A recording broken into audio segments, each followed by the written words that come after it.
नमस्कार, आप देखना शुरू कर चुके हैं आई इंडिया और मैं हूं पंकज सिंह गौर। और आज आई इंडिया के स्टूडियो में एक ऐसी शख्सियत आई है जिसका परिचय हम आपको कराना चाहते हैं। दरअसल हमारे साथ जो शख्सियत मौजूद है वो अंतर्राष्ट्रीय मूर्तिकार केसी वाजपेयी जी हैं। आपका सर स्वागत है। बहुत बहुत नमस्कार, शुभकामनाएं और इस चैनल को विशेष रूप से मेरी ढेर सारी जी बिल्कुल। तो केसी वाजपेयी जी जो करीब 7 दशक होने को हैं और आपकी जो कला है उसका लोहा अंतर्राष्ट्रीय स्तर पर बना है और आप पहचान के आज मोहताज नहीं हैं, क्योंकि जितनी भी शख्सियत रही वो आपके कार्यों की सराहना मंचों पर की है। आज सीतापुर आए हुए थे। ऐसे में सर शुरुआत हम आपसे करना चाहेंगे और अपने दर्शकों के लिए आपसे जानना चाहेंगे कि आप जरा सर अपने बारे में जरा बताइए। जैसा कि पंकज जी ने बताया आपको, मेरा नाम कृष्णचंद्र वाजपेयी, जन्म प्रहलाद की नगरी में हरदोई,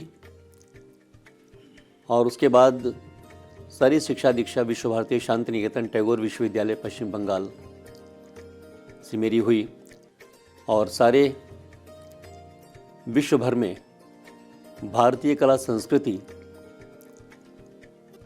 के सेंटर के रूप में जो ख्याति लब्ध संस्थान, उसमें विश्व भारती शांति निकेतन टैगोर विश्वविद्यालय विश्व भारती कहलाता है। वहाँ से मेरी शिक्षा दीक्षा हुई तो विश्व स्तरीय बहुत सी विभूतियों के साथ में भी मेरी मुलाकातें होती चली गई। आदरणीय इंदिरा गांधी मेरी गुरु बहन भी थी और बड़ी दीदी के रूप में उन्होंने सारी शिक्षा दीक्षा का वहन किया और वहाँ की चांसलर भी थी वो विश्व भारती शांति निकेतन की। तो एक रिश्ते नाते से हम लोग गुरु भाई बहन भी संस्थान के नाते, दूसरे चांसलर होने के नाते उन्होंने विशेष स्नेह भी दिया और कला से प्रभावित होकर के उन्होंने समय समय पर कई उन्होंने सम्मान हमें दिए। वहाँ पढ़ने के दौरान विश्वविख्यात अर्थशास्त्री प्रोफेसर अमर्त्य सेन वो विद्या भवन में पढ़ाया करते थे, कला भवन में हम पढ़ते थे। और गोरापन शिवानी जी, महारानी गायत्री देवी और श्रीमती इंदिरा गांधी, ये तीनों समकालीन शांति निकेतन में स्टडी वहाँ पे करती थीं और सारा जीवन शांति निकेतन उनके साथ साथ रहा। वहाँ पे सादगीपूर्ण जीवन, सादा जीवन, उच्च विचार और साथ साथ में जिस विधा में शांति निकेतन से निकले हुए लोगों ने अलग अलग क्षेत्रों में वहाँ की यशगाथा को विश्व स्तर पर पहुँचाया, उसमें सत्यजीत राय फिल्म मेकर, उनके साथ भी रहने का मुझे सौभाग्य मिला। प्रोफेसर राम किंकर वैज जो हमारे गुरु जी थे और हमारे मूर्ति कला मैंने उन्हीं से सीखी। और reserve bank of India gate के सामने 2 यक्ष यक्षिणी की कुबेर की जो मूर्तियां हैं वो उन्हीं के द्वारा निर्मित हैं और उन्हें भारतवर्ष का विशेषकर मॉडर्न आर्ट जिसे बोलते हैं, जिसमें एक्सप्रेशंस होते हैं, छायाएं होती हैं, भाव होते हैं, लेकिन उसमें आँख नाक कान नहीं होता है, तो मॉडर्न स्कल्प्टर्स का उन्हें फादर जन्मदाता भी कहा जाता है। तो उनके संरक्षण में वो खाली मिट्टी को उठाते थे और हाथ से खाली दबा देते थे तो वही मूर्ति हो जाती थी। उनका व्यक्तित्व कृतित्व मुझे इतना प्रभावित किया। पढ़ाई के दौरान जब एक डांसिंग फिगर हम बना रहे थे क्ले मॉडलिंग में, तो वो जब उनकी इच्छा होती थी अपनी स्टूडियो आते थे और तो आने के बाद उन्होंने देखा कि करीब 3.5 फीट की एक डांसिंग फिगर मैंने बनाई है और उसे उन्होंने पकड़ा और हिलाया तो वो हिल रही थी। उन्होंने 2 जगह पे उसे दबाया और दबाने के बाद में सारी उसकी मिट्टी उन्होंने तोड़ के हटा दी। उसके बाद उन्होंने छेनी हथौड़ा मंगाया, कीलें मंगाई, और जो आर्मेचर जो था उसे उन्होंने दुरुस्त किया और उसे कील से ठोक करके उसके बाद उन्होंने जब हिलाया तो हिल नहीं रहा था।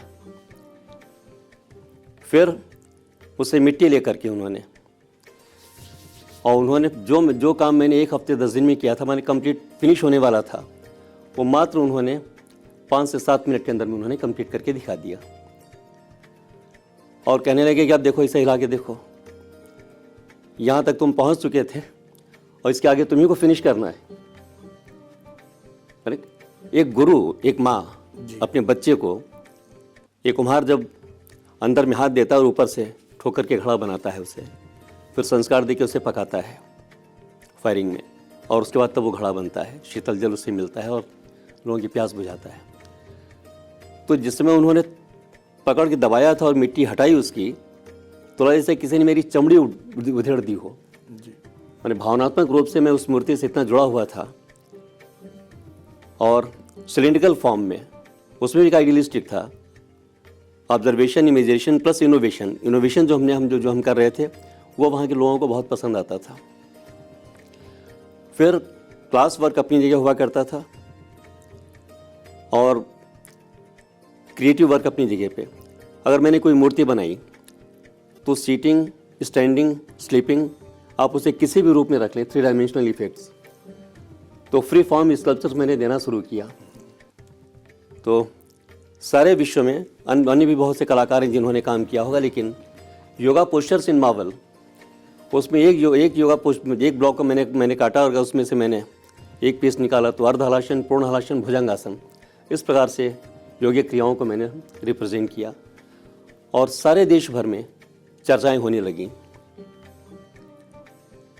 1980 में जब बॉम्बे में जहांगीर आर्ट गैलरी में मेरा शो हुआ, तो के अकबर, रजा, सुजा, हुसैन साहब और एस एन बेंद्रे साहब हमारे समकालीन गुरु राम किंकर बैस के समकालीन हुआ करते थे। तो उन्होंने जब देखा कि शांति निकेतन के छात्र है, तो 2 बार वो आए एग्जीबिशन में, लेकिन उस समय हम वहाँ पे नहीं थे किन्हीं कारणों से।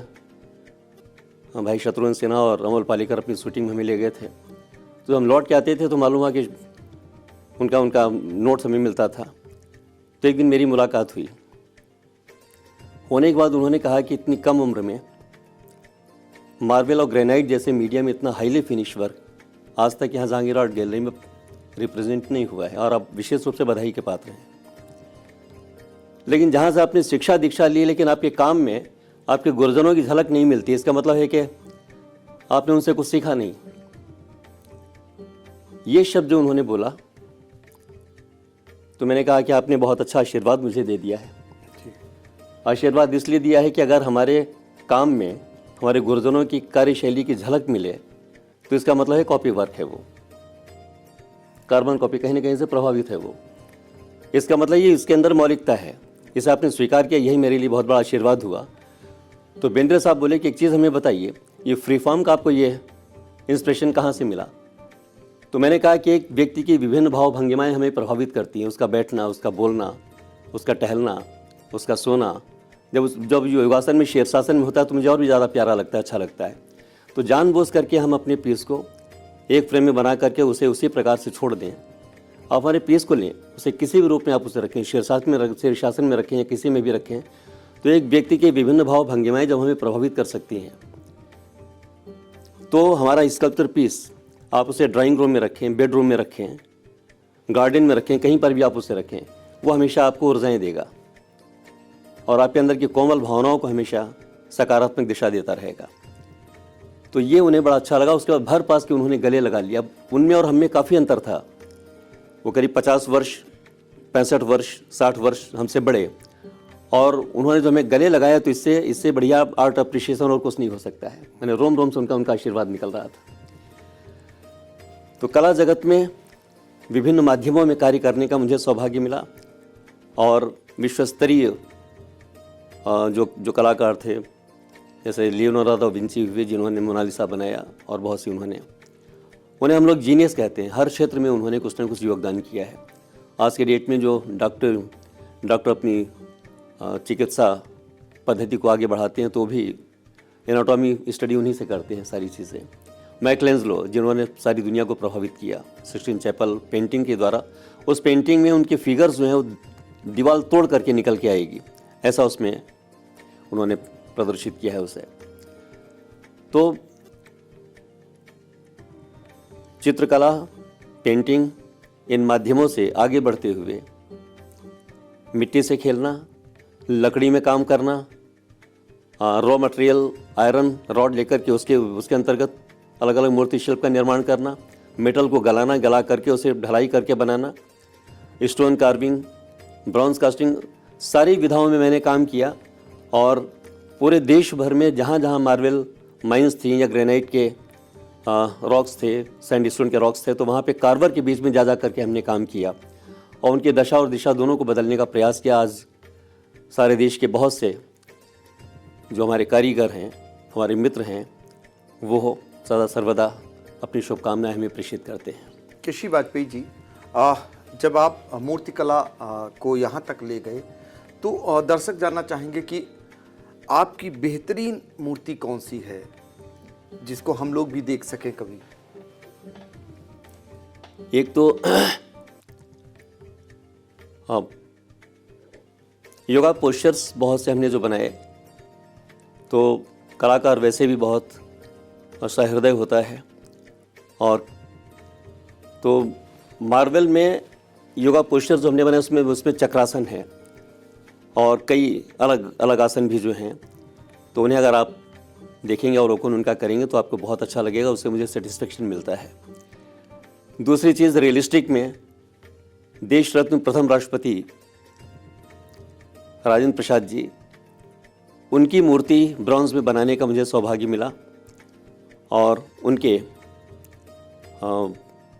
पुत्रवत कह लीजिए डॉक्टर लाला सुरेंद्र प्रसाद जी, जिसमें देश आज़ाद हो रहा था, तो वो विदेश से डिग्री लेकर के वापस आ रहे थे पानी के जहाज़ से, उसी समय देश आज़ाद हुआ और 1 जनवरी उनका जन्मदिन। तो उन्होंने राजेंद्र प्रसाद जी के ही नाम से राजेंद्र मेडिकल रिसर्च इंस्टीट्यूट करके वहाँ पे स्थापित किया पटना में, जो Indian council of medical research के अनुसंधान केंद्रों में से एक सशक्त अनुसंधान केंद्र वहाँ पे है पटना में। तो उसमें शताब्दी समारोह के समय उन्होंने मुझे आमंत्रित किया कि इसमें देशरत्न की मूर्ति लगेगी। तो ब्रॉन्ज में जो हमने बनाया, उसे बनाने के क्रम में उसके अंदर जो भाव जो थे, अगर आप प्रसन्न हैं किसी न्यूज़ को सुन करके तो पूरी बॉडी लैंग्वेज से आपकी प्रसन्नता झलकती है, और अगर आपने कोई सैड न्यूज़ सुन ली तो इंटायर बॉडी जो आपकी शिथिल पड़ जाएगी, भाव जो हैं और आपकी चमक चेहरे की वो मलिन होने लगती है। तो उसके अंदर में भाव, एक्सप्रेशन, हमारी मूर्तियों की यही सबसे बड़ी विशेषता है कि उसमें आपको वो बोलती हुई नज़र आएगी। आप उसके साथ जब जाएंगे तो वो बरबस नहीं चाह करके भी आप उसे छूने की इच्छा करेंगे। बॉम्बे में जहांगीर आर्ट गैलरी में शत्रुघ्न सिन्हा जब आए हमारे उसमें फिल्म में, ये एग्जीबिशन में, तो अपना गाल जो था आंख बंद करके वो मार्बल स्कल्पचर्स पे ऐसे ऐसे ऐसे करके वो करते थे। उन्होंने कहा मैं खुद इमोशंस प्ले करता हूँ, आर्टिस्ट हूँ, लेकिन कठोर पाषाण को तराश करके आपने उसकी इनर ब्यूटी को निकाल दिया। और मुझे लगता है कि माँ जैसी फीलिंग, मैंने इस पे खाली हमने सर रख दिया तो लगता है कि हम तनाव मुक्त हो गए, चिंता फ्री हो गए। तो ये भाव दर्शक को अगर मिले। अच्छा, दूसरी चीज़, एक से फ्री फॉर्म में अगर एक पॉइंट पे अगर आपकी नज़र गई तो पूरी मूर्ति अपने चारों ओर आपको घूमने पे मजबूर कर देगी। ये दूसरे शिल्प में आपको नहीं मिलेगा। आपने एक बार सामने से देखा जी, फ्रंट प्रोफाइल, हाफ प्रोफाइल किसी में, तो फिर वहीं तक सीमित हो गया। तो ये 3 डायमेंशनल जो है वो इसमें मेंटली, फिजिकली और टाइम टेकिंग, जब एक चीज़ को हम बनाना शुरू करते हैं तो उसमें एक मूर्ति कभी कभी 15 दिन में बन जाती है, एक मूर्ति कभी कभी 3 महीने में बनती है, एक मूर्ति कभी कभी 6 महीने में बनती है। तो वो, और वही हमें हमारे भूख प्यास सब खत्म हो जाती है। वो काम जिसमें हम कार्विंग करते हैं, तो कार्विंग करने के क्रम में लगता है कि और कोई दूसरी चीज़, मुझे कोई चाय देता है, भोजन देता है, कुछ भी देता है, तो मुझे उधर देखने की भी आवश्यकता नहीं है। वहीं से मुझे सारी चीज़ें मिल जाती है। वो काम हमें संतुष्टि देता है और मेंटल सेटिस्फेक्शन सबसे बड़ी चीज़। और मैं 3 प्रकार का काम करता हूँ। एक तो करता हूँ स्वांतः सुखाय के लिए, वो विश्व कला कोष में हमारा कंट्रीब्यूशन होता है। जी। उसे समृद्धशाली बनाने की दिशा में, ललित कलाओं को समृद्धशाली बनाने की दिशा में वो मेरा अपना ओरिजिनल काम हुआ, मौलिकता लिए हुए। दूसरा होता है मास सेटिस्फेक्शन के लिए। जैसे हमने गार्डन स्कल्पचर्स वगैरह बना दिए, तो वहाँ पे जितने बच्चे जाएंगे, बच्चे बूढ़े सब जाएंगे, वो उसे देखेंगे, उसे आनंदित होंगे। बच्चे अंदर से घुसते हैं, ऊपर से निकलते हैं, स्लिप करते हैं, मैंने सो मेनी थिंग्स नाउ।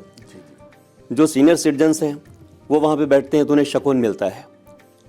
और कुछ काम हम करते हैं, जैसे अगर किसी के पेरेंट्स गुजर गए तो उनकी मूर्ति मैंने बना दी। तो बना देने से क्या होता है कि जिस प्रकार से वो उन्हें महसूस करते थे उनके जीवित रहते हुए, और उनके ब्रह्मलीन होने के बाद भी उन्हें लगता है कि मेरे गार्जियन मेरे साथ में ही हैं, तो ये फीलिंग होना एक बहुत बड़ी चीज़ है। और उसमें उनकी संतुष्टि, मेरा सेटिस्फेक्शन सिर्फ इतना होगा, उसके साथ भाव उसमें भर दें, लेकिन जिसके लिए बना रहे हैं उनकी संपूर्णता के साथ में संतुष्टि जो है, वही मेरी कला का मैन आर्ट ऑफ अप्रिशिएशन जिसे कहते हैं। तो मुझे पारिश्रमिक उसी के रूप में मिल जाता है, मुझे प्रसन्नता होती है। जी, तो आप भावपूर्ण मूर्तियों को गढ़ने का काम करते हैं। केसी वाजपेयी जी, इन हाथों से जो आपके हुनर हैं, हुनर वाले हाथ हैं, कितनी मूर्तियों को अब तक गढ़ चुके होंगे? संख्या तो ठीक से याद नहीं, लेकिन कम से कम 1 से 1,500 मूर्तियाँ जो पूरे विश्व में अलग अलग क्षेत्रों में अलग अलग जगह पे स्थापित हैं, तो वो मेरी यश कीर्ति को फैलाती हैं और मुझे आनंद आता है। कुछ उनमें से स्थान बता दिए ताकि जब दर्शक कभी जाएं तो उनको कम से कम उन्हें देखने का सौभाग्य मिले, वो भी उन्हें भी लगे कि वाकई में वो भावपूर्ण मूर्तियां हैं और वो आनंदित हों। इसमें आप पटना में जाकर के देख सकते हैं, RMRI में या हरिद्वार में दिल्ली पब्लिक स्कूल है, आप वहाँ पे जाके देख सकते हैं। हरिद्वार में और भी कई सेंटर्स हैं, उनमें जो हमारा काम है वो दिखाई देगा। प्लस दिल्ली में राष्ट्रपति भवन के संग्रहालय में संग्रहित जो देशरत्न राजेंद्र प्रसाद जी की मूर्ति है, आप उसे देख सकते हैं। और भी बहुत से प्राइवेट कलेक्शंस बहुत से लोगों ने उनके पास मिलेंगे, तो वो प्लेसेस उनके चेंज होते रहते हैं। लेकिन बहुत से राजभवन में, बहुत से अन्य जगह पे, बहुत से विदेशों में भी हमारे मित्रों ने जो लेकर के यहाँ से गए और उसे उन्होंने स्थापित किया है। तो ज़्यादातर प्राइवेट कलेक्शंस में आपको मिलेंगे। सरकारी स्तर पर कुछ पब्लिक पार्कों वगैरह में भी मिलेंगे, जो जिन्हें देख करके आप लोग आनंदित हो सकते हैं। तो आप, और अभी जी, मैं एक जानना चाह रहा था, जैसे बहुत सारे महान पुरुषों की मूर्तियों को आप देखते होंगे, बहुत सारे राजनीतिज्ञों की मूर्तियां आप लगाने का चलन बढ़ा है। क्या लगता है इससे सम्मान बढ़ता है? बहुत सारे लोग आलोचना कभी करते थे कि जब बहुत सारे महापुरुषों की मूर्तियां लग जाती हैं, लेकिन उन्हें उनके प्रति जो सम्मान मिलना चाहिए वो देने वाले भूल जाते हैं। आपने बहुत अच्छा प्रश्न किया है। ये महापुरुष अपने में ही संपूर्णता लिए हुए शब्द है। उनका व्यक्तित्व और कृतित्व बोलता है। बहुत से लोगों ने विभिन्न विधाओं में राष्ट्र के नवनिर्माण, समाज के समग्र विकास में जो योगदान किया उन्होंने, उसमें साहित्य के क्षेत्र में, संगीत के क्षेत्र में, राजनीति के क्षेत्र में, जिनकी पाक और साफ राजनीति रही, उस प्रकार के भी बहुत से अच्छे आपको व्यक्तित्व मिलेंगे जो स्पष्टवादिता, पारदर्शिता, खुददारी के रूप में जाने जाते हैं। और उनकी जब मूर्ति लगती है तो हर व्यक्ति उसे अपना प्रेरणा का स्रोत मानता है। और आइडियल पर्सनालिटीज़ में हम विवेकानंदा को ले सकते हैं, APJ कलाम साहब को ले सकते हैं, शंकराचार्य को ले सकते हैं, CV रामन को ले सकते हैं, जिन्होंने अपनी शर्तों पे राष्ट्र का सम्मान विश्व के स्तर पे पहुंचाया। उस प्रकार के लोगों में इंदिरा गांधी से लेकर के और नरेंद्र मोदी तक। वैसे नरेंद्र पार्ट 1 माने विवेकानंद के बचपन का नाम नरेंद्र, और नरेंद्र मोदी पार्ट 2 पराधीन भारत से लेकर स्वाधीन भारत तक भारत की गरिमा का विस्तार विश्व के मानचित्र पर इन दो व्यक्तित्वों ने जो किया है, आज हम कहीं पर भी किसी भी देश में जाते हैं तो सेना तान के जाते हैं और अपनी कला का लोहा वहाँ पे मनवाते हैं। और वो लोग भी भारतीय कला को इसलिए महत्व देते हैं क्योंकि हमारे यहाँ की जो पुरातन मूर्तियाँ हैं, बुद्ध की, राम की, कृष्ण की, अन्य देवी देवताओं की, तो उनमें जो मेडिटेशन जो आपको मिलता है, और बुद्ध माने भगवान का देश, बुद्धिस्ट कंट्रीज़ में आपके करीब करीब 38 देश जो उसे रिस्पेक्ट देते हैं, तो उसमें चाइना है, जापान है, श्रीलंका है, इस प्रकार के बहुत से कंट्रीज़ हैं। तो वहाँ पर भी चाइनीज़ कलाकारों के द्वारा निर्मित बुद्ध की मूर्तियाँ, जापानी कलाकारों द्वारा, तो उसमें आपको तीखे नाक नक्श मिलेंगे, सारी चीज़ें मिलेंगी, लेकिन उसे देख करके आप मेडिटेशन नहीं प्राप्त कर सकते हैं। वो देखने में नुकीले और सारी चीज़ें मिलेंगी, सब कुछ है जी। उनका कलर भी बहुत अच्छा रहेगा, गोल्ड में बनाए चाहे सिल्वर में बनाए। लेकिन हमारे यहाँ की मूर्तियाँ जो हैं, आप बोध गया में खाली चले जाएँ एक बार, उनकी सीटिंग बुद्धा मूर्ति हो या कोई भी मूर्ति, तो वो देखते ही लगता है कि माने आप सारी चिंताओं से मुक्त हो गए। तो तनाव मुक्त प्रबंधन की दिशा में अगर बच्चे पढ़ाई करते हैं और तनाव मुक्त होकर के पढ़ाई करते हैं, तो सारी चीज़ें जीवन भर के लिए वो आत्मसात करते चले जाते हैं। और तनाव युक्त वातावरण में अगर पढ़ेंगे तो इधर पढ़ते जाते हैं और उधर में वो निकलता चला जाता है, तो उसका कोई अहमियत नहीं रहता है। इसलिए वो मूर्तियाँ जो लोगों को शांति दें, उनके समग्र व्यक्तित्व के विकास में योगदान करें और वो उन्हें अपना आइडियल माने। बिल्कुल। तो हम लगातार बात कर रहे हैं अंतर्राष्ट्रीय मूर्तिकार केसी वाजपेयी जी से और उनसे जानने का प्रयास कर रहे हैं, क्योंकि आज का जो युवा पीढ़ी है आज की, इन चीज़ों से मूर्ति का चलन कम हो रहा है या बढ़ रहा है, और युवा पीढ़ी के लिए आपकी सीख क्या है?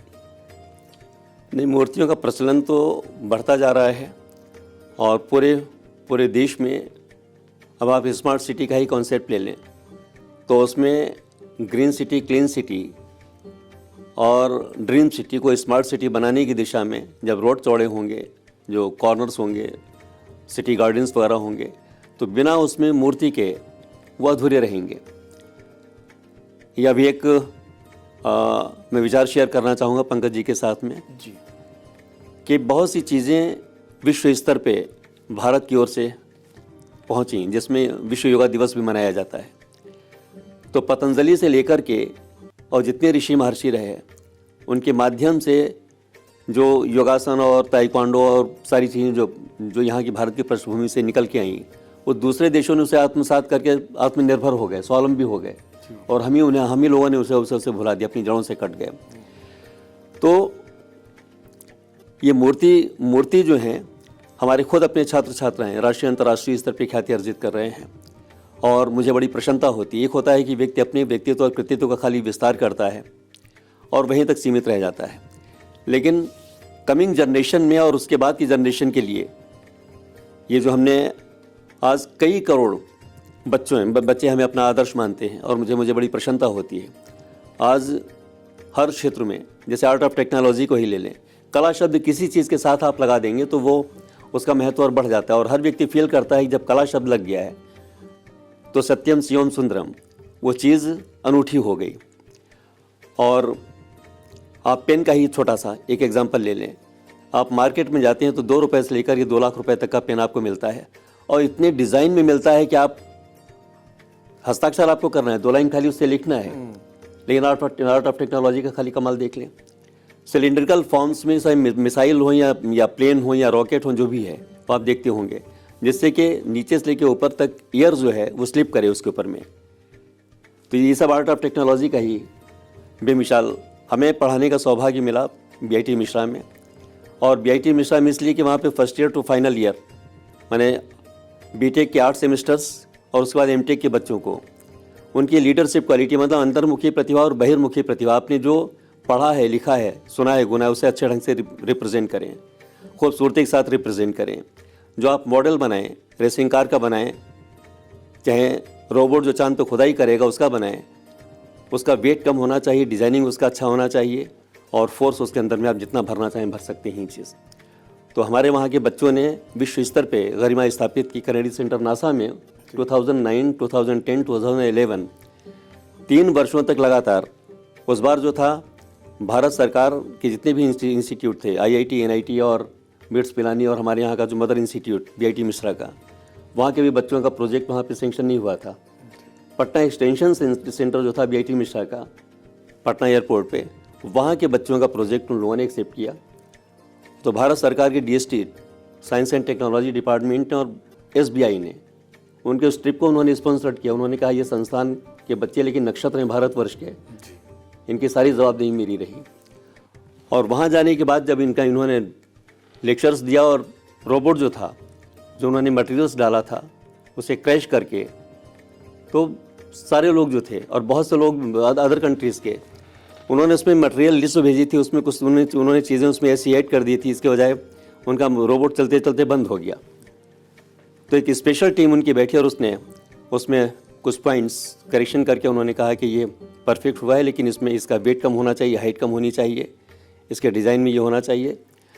तो 3 बार उन्होंने आमंत्रित किया। और कैनेडी सेंटर नासा में हमारे यहाँ के बच्चे जो हैं वो बड़े बड़े साइंटिस्टों के साथ में अपना योगदान कर रहे हैं। इससे बड़ी चीज़ और क्या हो सकती है। बिल्कुल। एक चीज़ जानना चाहेंगे सर कि मूर्तिकार का जब शब्द आता है या कार्टूनिस्ट का बात आती है, तो एक बीच में बड़ा नाम हो गया था FM हुसैन साहब का। आपसे तो मुलाकात होती होगी। FM हुसैन साहब से हमारी मुलाकात भी हमारे गार्जियन फ्रेंड्स के रूप में हम उन्हें कहेंगे, क्योंकि एक जनरेशन गैप आप मान के चल सकते हैं। मेरे मित्रवत भी थे और मेरे गार्जियन फ्रेंड्स भी थे, मेरे आइडियल भी थे। उन्होंने ज़मीनी स्तर से उन्होंने काम करना शुरू किया और शुरुआती दौर में पेंसिल से काम करते करते फिर उन्होंने फिल्मों के पोस्टर्स बनाने शुरू किया और धीरे धीरे करके उन्होंने बड़े बड़े कैनवास के ऊपर में जब उन्होंने अपनी कला के माध्यम से रंग ब्रश के माध्यम से उन्होंने स्प्रे करना शुरू किया, तो सारी दुनिया भर में वो छा गए। उन्होंने भारत माता की जो तस्वीर बनाई थी पराधीन भारत में जी, और उस तस्वीर को अवनींद्र टैगोर ने भी बनाया था, अन्य कई बड़े बड़े कलाकारों ने, समकालीन लोगों ने बनाया था, लेकिन MM हुसैन की भारत माता को लोगों ने ज़्यादा अप्रिशिएट किया था। वहाँ से फिर उन्होंने पीछे मुड़ के नहीं देखा और अपनी कला के माध्यम से उन्होंने इस कला को इतना विस्तारित किया, इतना व्यावसायिक बना दिया कि उनकी एक एक पेंटिंग 1-1 करोड़ रुपए में सेल होती थी। उनका हस्ताक्षर सेल होने लगा। जिस बार से पाब्लो पिकासो का हस्ताक्षर खाली सेल होता था, जिसके पास उनका प्लेन कागज़ पर भी हस्ताक्षर है, उसकी कीमत भी $मिलियंस हो जाया करती थी। तो हुसैन साहब की कई बार उनसे हमारी मुलाकातें हुई। एक बार तो उन्होंने इतना भावुक हो गए, उन्होंने बॉम्बे एग्जीबिशन में उन्होंने कहा कि मैं वाजपेयी जी की कला से इतना प्रभावित हूँ कि 1000 MM हुसैन मिलकर के भी एक केसी वाजपेयी पैदा नहीं हो सकते हैं। और मैं इनका सबसे बड़ा प्रशंसा किस लिए हूँ कि ग्रेनाइट और मार्बल और अन्य कठोर पाषाण में इन्होंने तराश करके उसकी इनर ब्यूटी को निकाल करके और इतना हाईली फिनिश वर्क इतनी कम उम्र में इन्होंने किया। मैं अपनी सारी पेंटिंग की विरासत इनके नाम करता हूँ। तो बहुत से उसमें एक तत्कालीन मीडिया पर्सन्स थे, तो उन्होंने बोला भी कि आपके परिवार में फिर वो लोग क्या, तो मैंने कहा कि ऐसा है कि इन्होंने जो भाव दिया उसे मैंने स्वीकार कर लिया। तो उन्होंने लिख करके भी उन्होंने दिया उस समय। तो मैंने कहा कि इनका आशीर्वाद मेरे साथ सदा सर्वदा रहेगा, लेकिन मुझे इसकी आवश्यकता नहीं है। और समय आने पे मैं इनकी यशस्वी गाथा को हमेशा, इनके आशीर्वाद जो इन्होंने जो मुझे प्रदान किया है, उसे मैं हमेशा हर जगह पे उसकी चर्चा ज़रूर करूँगा। और कुछ कलाकार तो कलाकार होता है, उनसे कुछ गलतियाँ भी हुई होंगी जिसके कारण उन्हें बाहर में फिर जाना पड़ा, तो वो अपनी जगह पे, लेकिन उनकी कला और उनके जो ब्रशेज़ आजीवन पर्यंत उन्होंने जूता चप्पल कुछ नहीं पहना जी। लेकिन उनके घर पे वर्ल्ड का कोई भी ब्रांड आता था तो सबसे पहले मैंने उनके शूज़ म्यूजियम की शोभा बनता था। तो MM हुसैन साहब बोल्ड सिर्फ आउटलाइन करते थे और अंदर में खाली कुछ 2-3 कलर उन्होंने कर दिए।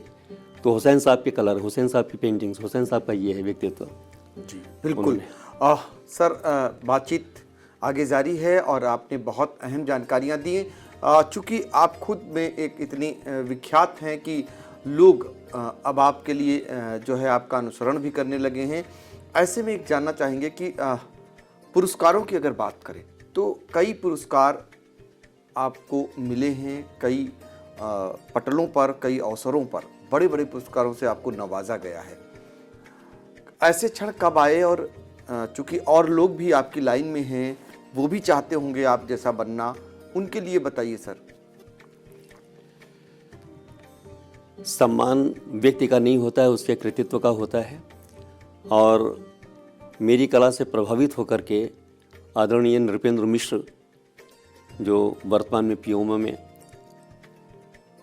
और साथ साथ में भारतीय प्रशासनिक सेवा के एक ऐसे हस्ताक्षर जिनके प्रति सभी लोग बहुत सम्मान उन्हें देते हैं। उन्होंने कई बार मेरी कलात्मक प्रतिभा का उन्होंने सम्मान किया। बहुत से महामहिम अलग अलग प्रदेशों के उन्होंने सम्मानित किया मेरी कला को। जब मेरी मूर्ति राष्ट्रपति भवन में लगी तो उसमें मिनट टू मिनट कार्यक्रम में वो सिर्फ मूर्ति का अनावरण उसे उन्होंने राष्ट्रपति महोदय को अवलोकन करना था और उसे राष्ट्रपति भवन के म्यूजियम में उसे शरीक करना था। सिर्फ इतनी सी बात थी। लेकिन जब उन्होंने उस मूर्ति को छुआ, टच किया, और टच करने के बाद में उस मूर्ति से जब उनका संवाद हुआ तो उन्होंने SW मालबड़े, वहाँ पे जो उनके कर्नल बसंत हिमालयन प्राइवेट सेक्रेटरी थे, उन्हें बुला करके उन्होंने पुष्प मंगवाए और आदि आदि कई चीज़ें मंगवा करके उन्होंने पुष्पांजलि अर्पित की। उन्हें प्रणाम किया और प्रणाम करने के बाद उन्होंने शाल उड़ा करके कला का उन्होंने सम्मान किया। उन्होंने तो वो मेरा सम्मान नहीं है, वो भारतीय कला के प्रति कलाकोश में जो भी हमने अंशदान योगदान किया उसका सम्मान था। और एक दो सम्मान मिलते हैं तो लोग उसे याद रखते हैं हर पल हर क्षण। मुझे मेरे बच्चे आज भी यहाँ पे स्मार्ट सिटी पे जो कार्यक्रम हुआ उसमें कितने सारे बच्चों ने, और उन्हें जो मैंने कुछ टिप्स दिए जिनकी वजह से उन्होंने इतने सारे सुंदर चित्र बनाए, सब कुछ किया उन्होंने। तो मेरे अपने छात्र छात्राएं विदेशों में हैं। जैसे बोध गया में एक मेरा छात्र था अनिल बल करके, उड़ीसा का। वो 2 लाइन भी बोल नहीं सकता है, लेकिन इतना सुंदर सजीव चित्र बनाता है, सारी चीज़ें करता है। उसे कला भी रुचि के तहत हमने उसे शुरू में आर्ट मटेरियल्स दिया, उसे सिखाया और सिखाने के बाद उसका आर्ट्स कॉलेज में एडमिशन करा। उसने MA किया, master degree in fine arts किया और उसके बाद में उसे एक सर्विस में हम लोगों ने उसे करवाई बोध गया में एक स्कूल में। वहीं पे चाइनीज़, जापानीज़, कोरियन, मैंने बहुत सारे अलग अलग देशों में जो बुद्ध के जो टेम्पल्स वहाँ बने हैं, तो वो वहाँ पे गया और देखने के बाद वहीं कुछ काम उसने किया।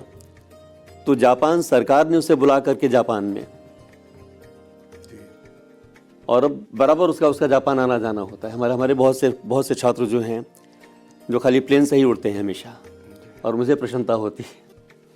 तो यशस्वी गाथा जो है वो मुझे लगता है कि कमिंग जनरेशन और उनके बाद की पीढ़ी जो है वो अगर इसे व्यवसाय के भी रूप में अगर लेना चाहेगी तो आज के डेट में जब से ये डिजिटल और सारी चीज़ें सब होता चला जा रहा है, तो उसमें नौकरियां नहीं मिलेंगी लोगों को स्वावलंबी बन के स्वयं के प्रति जागरूकता, समाज के प्रति जागरूकता, और उन्हें कुछ ऐसी विधाओं में जैसे हैंडीक्राफ्ट्स, तो हाथ के द्वारा निर्मित हस्तशिल्प, उसकी कीमत ज़्यादा होती है बशर्ते अन्य प्रिंट और अन्य चीज़ों से। बिल्कुल। तो उसकी कीमत हमेशा बनी रहेगी। तो हमें इन चीज़ों को प्रोत्साहन देते हुए गुजरात मॉडल में वहाँ पे घर घर में उद्योग हैं, उसी प्रकार से संपूर्ण भारतवर्ष में हमारी माताएं, बहन, बेटियां जो हैं वो घर घर में अगर शिल्प उद्योग का शुभारंभ करती हैं, उसमें स्कल्पचर्स फॉर्म भी बनाने का काम करते हैं, तो ये विदेशी आते हैं और वो लोग आकर के, विदेशी पर्यटक, उन चीज़ों का वो महंगा कीमत दे करके और उन्हें लेकर के जाते हैं। बिल्कुल। एक छोटा सा जैसे कि पीपल के वृक्ष के नीचे में बोध गया में नीलांजना नदी के तट पे बुद्ध को ज्ञान का प्रकाश मिला। तो वो पीपल का वृक्ष, पीपल की पत्ती, वही उनके लिए सबसे सर्वोपरि है। एक पत्ती भी अगर उन्होंने वहाँ से ली तो जो उसकी कीमत है देने के लिए तैयार है, और 24 घंटे प्राणवायु देता है वो पीपल का वृक्ष। हमारे जीवन शैली में भी जुड़ा हुआ और सारी चीज़ें। तो आप सुन रहे थे जिनको वो उत्तर प्रदेश की धरती से ही आप अंतर्राष्ट्रीय स्तर पर अपने क्षेत्र में नाम कमाया और आज बहुत सारे बच्चों का आदर्श भी बने हैं। आपके बताए हुए रास्ते पर चल रहे हैं, देश और विदेश में नाम रोशन कर रहे हैं। और आपकी सीख है कि आने वाले दिनों में यदि आपके हाथों में हुनर होगा तो निश्चित तौर पर आप जो नौकरी के लिए भागते हैं वो शायद न भागना पड़े, क्योंकि हुनर अगर है तो बहुत कुछ है। और यही सीख है आपकी। और आपको फिर एक बार बता दें कि हम आपसे जो जानकारी जुटाए हैं वो जो आज की युवा पीढ़ी है उसके लिए बहुत ही अहम है। उसके लिए इसलिए अहम है क्योंकि आप बिरले ऐसे हैं जो आई इंडिया के मंच पर आज आमंत्रित किए और आप आए और निश्चित तौर पर युवाओं को बहुत कुछ देकर गए हैं। तो सर आपका बहुत बहुत धन्यवाद। पंकज जी को बहुत बहुत धन्यवाद। और ये चैनल जो है सदा सर्वदा सभी दिशाओं में इसी प्रकार से पॉजिटिव ऊर्जाएं, सकारात्मक सोच, सकारात्मक दिशा, सकारात्मक प्रयास के द्वारा ये चैनल जो है यशस्वी अपनी गाथा सारे विश्व के मानचित्र पर स्थापित करता चले, यही मेरी मंगल कामनाएं हैं। और धन्यवाद सर।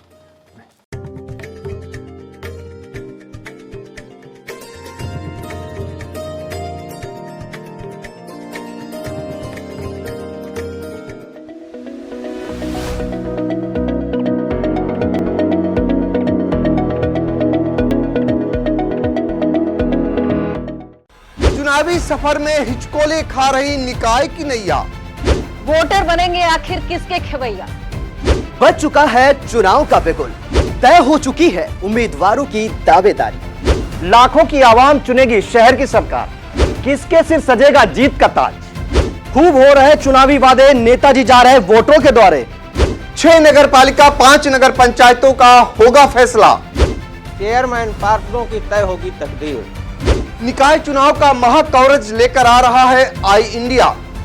निकाय की नैया में देखे वोटरों की पसंद। शहर की सरकार में जानेंगे निकायों का हाल। वार्डों से लेकर निकायों तक होगा सबसे सटीक विश्लेषण। तो हर रोज देखते रहिए सबसे भरोसेमंद न्यूज चैनल आई इंडिया।